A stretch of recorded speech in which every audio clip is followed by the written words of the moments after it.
Hello everyone, this is Kumar Ankit present here to share some of my learning experience on the topic of how to implement K-means algorithm to a dataset. So let's before deep dive into a implementation part of K-means algorithm implementation. So let's first quickly recall what is K-means, where it is used, and when can we use it. So K-means clustering is an unsupervised learning algorithm technique. So in this we don't have a label data. We put them into the cluster based on some similarities or features that is being grouped into, and the term k here means the number of clusters. So as we have get a small gist of what is a k-means clustering, so now let's look where it is used. So as I give an example, so where clustering k-means clustering is being used, so it is being widely used in Amazon. Amazon e-commerce website, it basically clusters the data on the basis of the past purchases of any customer, and displays the result or an output, or based on that similar output is being displayed on the e-commerce website of Amazon. And Netflix also uses the same based on the past recommendations, the past watching histories. It groups the videos and being displayed on the Netflix also. And Flickr also uses the clustering techniques. So here is the three major terms where the k-means clustering is being used. And the thing is where we can use it, in which scenario we can use it k-means clustering. So for that we can use it where we have a numeric or continuous type of data with a smaller dimensions. So and in that scenario also we can group the data on based on the similarities of the features, and it is a classification problem. So in this k-means algorithm there is one thing that if the number of k increases, the total number of variation will be decreased. So we can say that it is inversely proportional to each other. So after getting a quick gist that what is a k-means algorithm, what is how we where the k-means algorithm is used, and where we can use the k-means clustering techniques. So after that we will just get deep dive into the where how to implement a k-means algorithm. So for that we will just import a necessary library that I have imported in the code one, that is pandas, numpy, matplotlib, and from sklearn I haven't taken any data set randomly for my folder or anything. I have just imported the data set from the sklearn module that has an inbuilt feature of having a dataset. So just imported from sklearn import datasets. So the first step is of initialization stage, where we will initialize our dataset and assign a variable to the dataset and then print a features for that. So doing the same, I have assigned my variable equal to iris equal to dataset dot load iris. This function dataset dot load iris, it will completely load the iris dataset from the inbuilt is sklearn model, that it has few inbuilt datasets. That is iris dataset, we are much familiar with what is an iris dataset, that contains of basically 5 column, that is sepal length, sepal width, petal length, petal width, and the species column that has a 3 unique values, which has a tosa, virginica, and versicolor. So we will just import a dataset dot load iris. It will import our dataset, and then in the this code what I have done, I have just imported my iris that I have assigned my variable iris, and then I have printed the features name, that what features I have. So so by showing an output, it is being displayed as it has a sepal length, sepal width, petal length, and petal width. So I just came about what are my features is about. So after I am getting my features, I will just want to display that what are my number of values that I have in my iris dataset. So by running a code of iris, here is my dataset. It is a form of array. It is 5.1, 3.5, 1.42, and the all. It is around 150 records for each, for 50 records for each for the three species. So here we can see that it is in a form of an array, and the target name is the target are the Satosa, versicolor, and virginica, and here it is being displayed as a target name. So and in description we can say that it has a iris dataset, plant dataset, and the dataset characteristics, the number of instance, that is 150, 50 in each three classes, and minimum. The statistics is also being represented as mean, max, mean and standard deviation. The correlation is also being displayed. So here is all the output for that. So next what we have done, we have just converted this into a data frame, and we have defined our x and y variable. So just defined a variable that is gf, and then I have done a pd.data frame. For converting it to a data frame, we need a pandas function. So it has a inbuilt function of converting any format of data into a data frame. So we will just do that. I have provided my x, that is iris.data, and then provided my columns as well.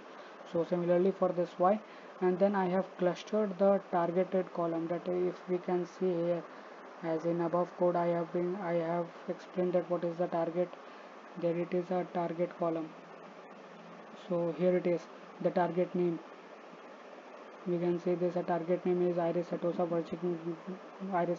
versicolor and virginica. sorry sorry for that.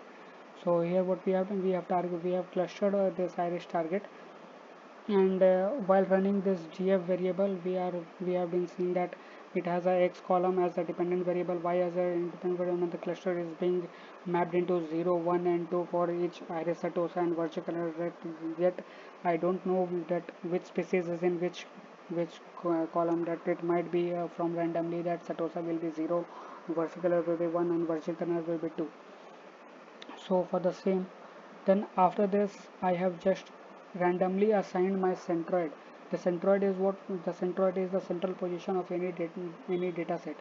That centroid will be in a central position of data set, that is for 0 centroid, first centroid, and the second centroid, by finding out its mean in the form of a dictionary.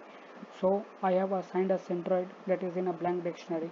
Then I have written a for loop that for I in range 3 means that it will be iterate through all the three species that I have in setosa, versicolor, and virginica. It will iterate through all the three species, and then I want a result. So for the result I have provided an empty list, and then for that list I have appended all the values of the clustered column, that is result underscore list dot append. It will append all the values of the results, and I provided the location, and provided my variable again, and the cluster itself, and then I have provided my range, that is I. And then what I want to find a mean of the centroid is x. By finding down mean, we will allocate the centroid to its position. So I will find the mean of x, and similarly I will find the mean of y, and then I will iterate through all the values in the result list. So while I have given centroid I equal to result list, it will provide all the values for all these centroid location in the result list. So I have done here a centroid. So we can see that in 12th code we have a centroid of first centroid, 0th centroid, first centroid, and second centroid, with having a value of 5.00 something and 3.42 around something. And then similarly for the first centroid I have 5.93, and then similarly based on that, and then the plotting points. Now what we'll do, we will plot the point based on all the points that we have. So just put in a code for that. Fig equal to plt.figure, define a fixed size, then I want a scatter plot, then I have defined my x and y variable, and the c is for iris targeted. So provided, then again similarly provided my x label and y label, sepal length and sepal width, and provided the font size that I wanted to be a bit broader. So provided a font size is 18. So it will give me all the clusters, all the randomly assigned points into the scatter plot. So for sepal length and sepal width.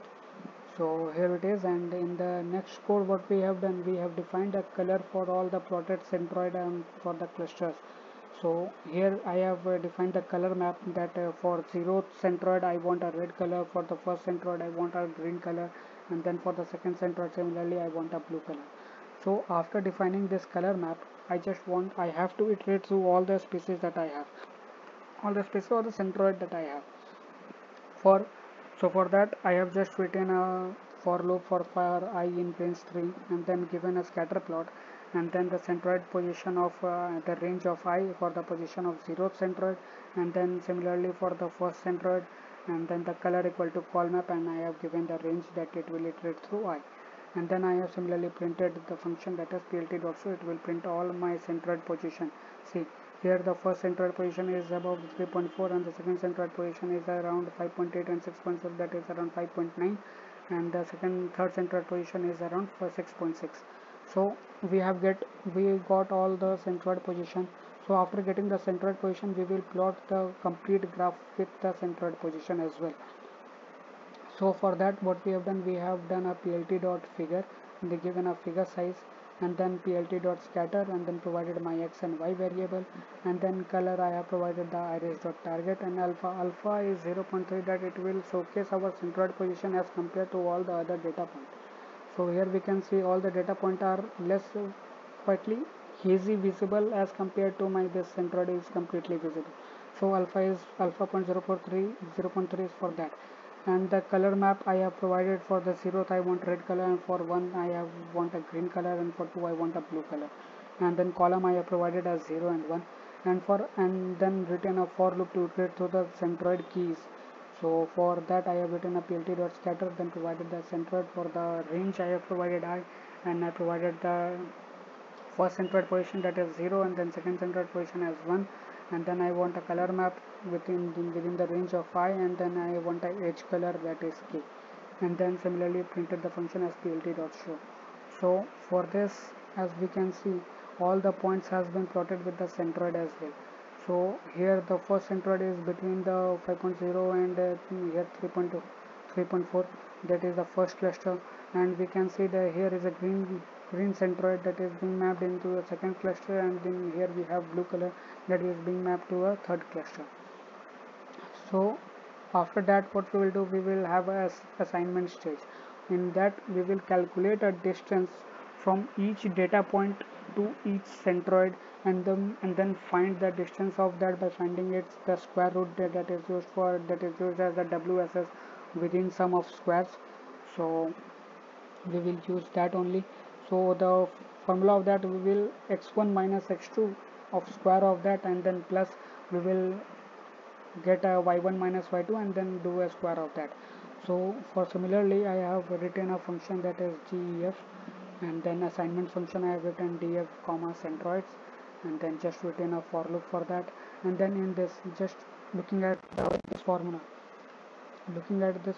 I have just written a code for that. That is my df, that is my distance. I want a distance from the format I have written, that is in I range, and then done with the help of an numpy, then did a np dot square root, and then on the basis of this formula I have defined my all these variables, that is gfx. I want a minus, then centroid, that is for the first position on the 0th index, and then did a square of that. Similarly given, then after that it is a plus sign, then given I have given a plus sign, and then again I have, that is for y1 minus y2, and then did a square of that. Then similarly I have done, then I have defined my variable df, then provided my y, then given a minus sign, then the centroid within the range of I, and then provided my first centroid, and then did a square of that. So after this I had just calculated the distance, that is centroid distance column, distance from the format I, for in the range of centroid keys that I want to iterate through all the centroid keys, and just uses the lambda function dot l x dot ls ls dot shape, that will be distance from, and then I have used a color that will be iterate through all the centroid positions, and use a lambda function for mapping the color as well. So after defining the assignment df dot centroid, df comma and centroid, so now here we can see as the output we have x and y variable, and the cluster we have mapped into 0 1 and 2 for each species, that is for Setosa, iris and versicolor. And then from that is the distance from 0th centroid, and x and y having a distance from the first centroid, and x and y having a distance from the second centroid. And this closest column shows that what is my closest centroid with respect to these values. So here the closest centroid is 0, and for the 145 row we can see that the closest centroid is 2. For the 2 we have used color as blue, so color will show all the respective color according to the mapping centroids. So after that, what I have done, I have just visualized the cluster with the colors. So I have just given a figure index, then I just wanted a scatter plot, then provided my x and y variable, and alpha is 0.3. As I said, alpha is 0.3 to show this centroid as well, because according to all these data points. So I just iterated the centroid case for writing a for loop for that, and then just plt.scatter, and then centroid, then provided a color map, and then provided a edge color, and then just printed a function to plt.show. So it will print all my data set according to the variables. So it will print all my data points according to the centroid variables. As we can see, this pink color is being a this pink cluster is the zeroth cluster and having a centroid in the middle, and this green color having a second centroid in this is in middle, and this blue cluster is being having a centroid in this middle. So now what we will do, we have assigned our data points, we have assigned our centroid as well, but the value of these centroids need to be changed every time. So it will be changed up to that time when the centroid position is still not being converged. If it is converged, then the data point is for my is converged now, but it needs to be updated as well. So we will update the centroid as well. So for updating the centroid, we have def update k. K is for the centroid position,